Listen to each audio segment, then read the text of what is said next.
Quando a magia surpreende. Já Marcelão matando a pau aí. Rapaz. O Vermelho falou como se eu, tipo, eu sofro muito com isso. Eu sofro, qualquer narrador sofre. Mas eu ainda acho que é uma das coisas mais divertidas que eu vejo como mestre é ver jogador inventar uso criativo para magia.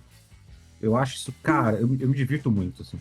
É um esforço tão grande, sabe? E assim, e é um esforço tão puro, puro no sentido de se beneficiar, muitas vezes indevidamente, que você tem que respeitar. É tipo o cara inventar, sei lá, uma nova tramóia. Sabe?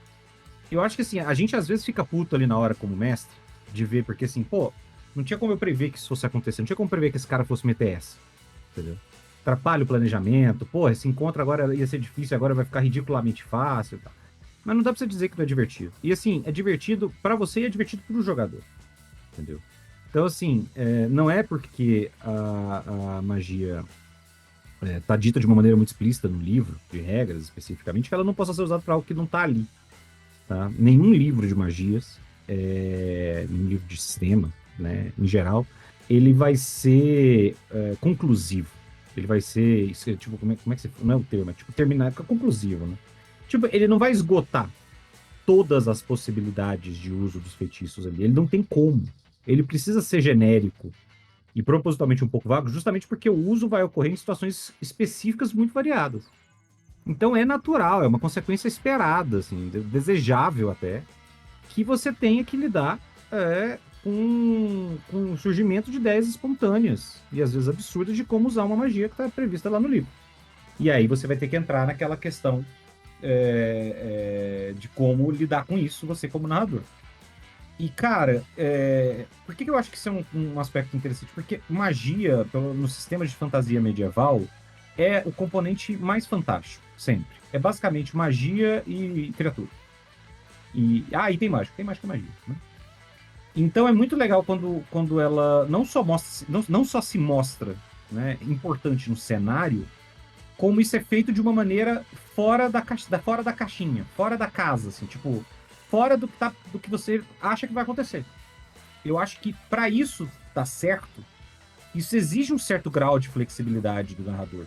E coloca o narrador numa situação, às vezes, desagradável, de ter que arbitrar e, eventualmente, sim, né, com todas as ressalvas, barrar, às vezes, uma ideia genial, mas que claramente vai quebrar o jogo. É aquilo que a gente já falou sobre a regra da casa, é aquilo que a gente já falou sobre interpretações em outros momentos. O cuidado que você tem que ter, assim como você tem que tomar cuidado quando você cria um monstro, cria uma magia, cria uma regra, você tem que ter cuidado de não fazer isso de uma maneira que quebre, que desbalanceie o que é balanceado, porque muitas vezes isso vira jurisprudência, né? Tipo assim, a decisão que você tomou na primeira vez passa a valer como regra. Se Pra você toma uma todas, né? decisão, exatamente, aí se você toma uma decisão e você validou algo ruim, algo que vai quebrar, o processo de desfazer isso é muito mais traumático.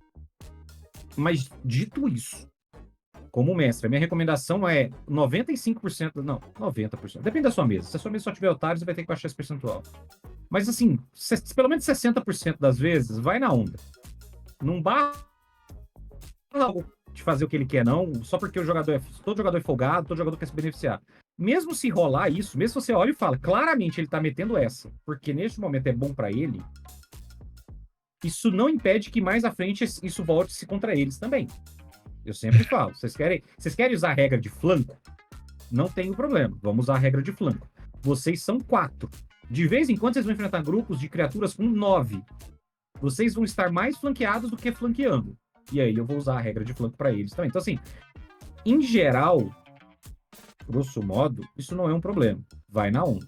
Só barra se for realmente necessário. Inclusive porque o jogador adora quando o narrador aceita pataquada.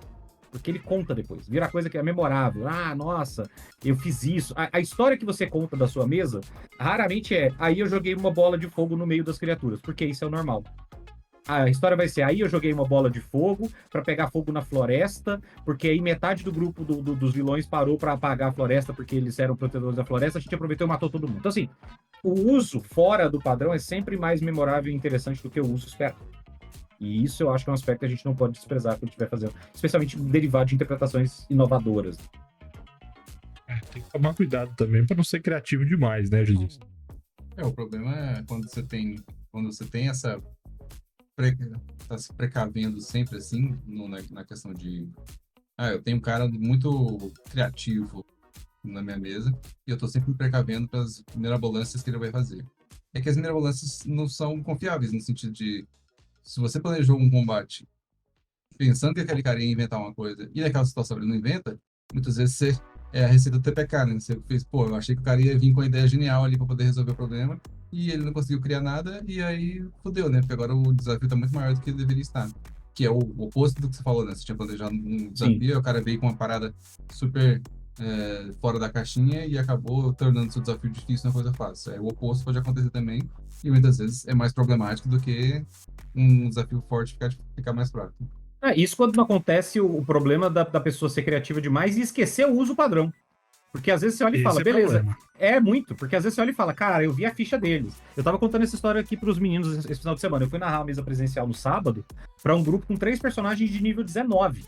Eles estão prestes a viajar pra outro plano. E aí, um monte de informação que eles precisavam pra luta final, a gente tá acabando a campanha, pra luta final contra o boss, tava na casa do boss. E eu dei todos os sinais de que a casa do boss estava protegida magicamente. Tinha alarme, tinha uma magia chamada Guards and Wards, que é uma magia de 6º nível, aquela coisa toda. E, cara, é o fucking vilão, vocês são nível 19, e ele é mais forte que vocês, é óbvio que a casa dele tá toda protegida. Eles não usaram detectar magia. Eles chegaram e arrombaram a porta presumindo que ela não estava bloqueada. E aí eles tiveram que fugir, porque eles até poderiam entrar na briga que eles iam entrar, mas eles claramente iam perder muito recurso no processo e eles não têm tempo para isso.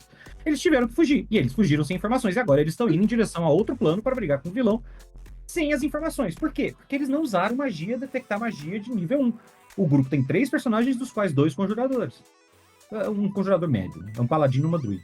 Então, assim, você não pode ignorar que às vezes... E eles são mestres em inovação. Direto a druida tem umas ideias do nada, assim, de usar as magias dela, e eu acho do caralho. E ela não usou detectar magia, ela nem preparou detectar magia. Pra poder usar como ritual. Então, assim, corre esse risco. Às vezes a pessoa tá tão preocupada em pensar fora da caixinha que ela esquece que ela não tem nem caixinha, ela não tá nem vendo a caixinha, mas a caixinha ficou em casa. Ela tenta pensar dentro da caixinha e não tem caixinha. Isso é interessante, porque o pessoal, eu já falei isso aqui antes já, mas o pessoal, eles querem fazer a interpretação das regras, interpretação do que tá escrito lá e tudo mais, mas eles só leem a parte que interessa pra eles. O MHG aqui colocou uma história boa assim, ó. Lembrei de um post que o pessoal ganhou um anel anti-magia minúsculo e colocaram na ponta de uma arma pra atirar, com munição naval encolhida. Quer dizer, cara... É aquela história que você falou aquela vez do cara lá que usava... Da árvore. Encolher a árvore pra jogar como flecha. Isso, o cara encolhia uma árvore e arremessava como uma flecha. Aí no meio do caminho ele cancelava, virava uma baita de uma árvore e caía em cima dos inimigos. Ou seja, ele não tá vendo que não é assim que funciona. Esse caso do anel, meu amigo, se o anel não tá no dedo, ele não funciona. É simples. É o anel, não é... O anel não é a ponta de flecha, né? Então assim, não tem essa. O máximo que pode fazer é quando chegar lá, o cara pegar e botar o anel no dedo. E digo mais, nada me tira da cabeça de que, em parte, o D&D mudou a regra de sincronização no quinta edição por causa disso. Pra evitar essa pataquada. O que é a regra de sincronização? É o attunement. Tipo assim, é porque da 3.0 não tinha isso. Você podia usar... O limite era baseado em, assim, quantos anéis você pode usar? Quantos dedos você tem? Então, assim, você podia usar um anel, você podia usar um item na cabeça, um item na armadura mágica, bota mágica, escudo mágico, arma mágica, armadura mágica, não sei o que. 16...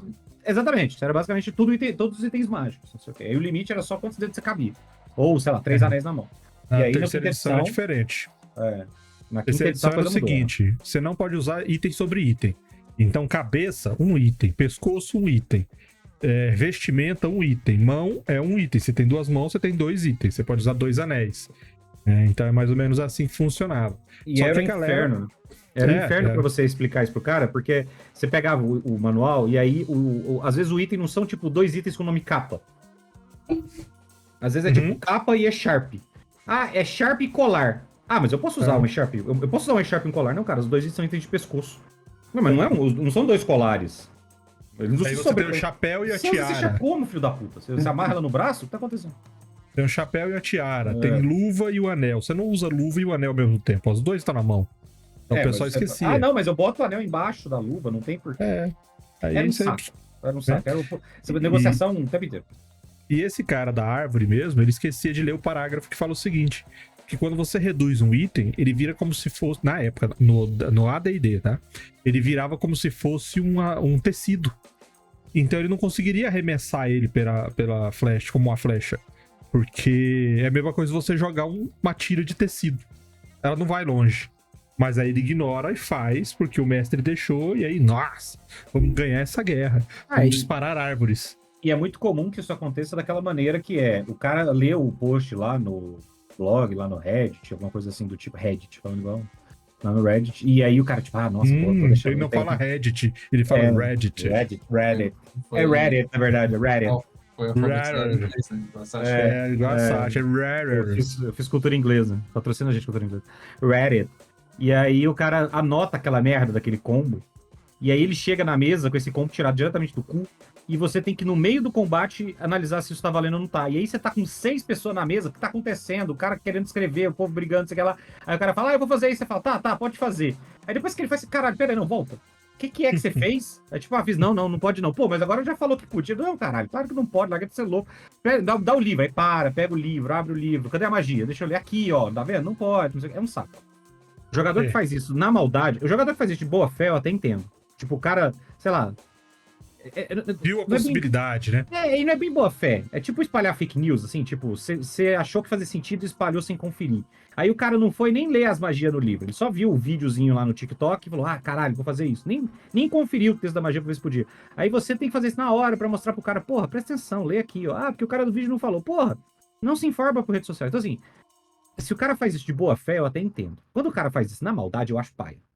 Eu acho paia. até esse negócio aí de dano de coisa, de você tem que pegar um elefante, encolher, jogar ele, se encolher.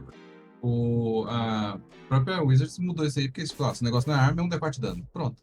É isso, um elefante é uma arma? Não. Então ele vai dar um D4 de dano. Ah, mas ele pesa muito. Ah, é um D4 de dano, cara. Ele não cortou, não.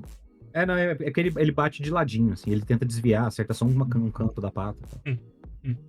É claramente um desvio de regra para desviar a regra de um outro desvio de regra. E aí você já viu o que dá, né?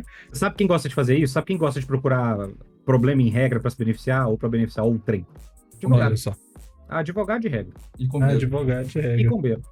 Que normalmente é a mesma pessoa. Frequentemente andam juntos. Ou então estudam juntos, né? As regras, no caso.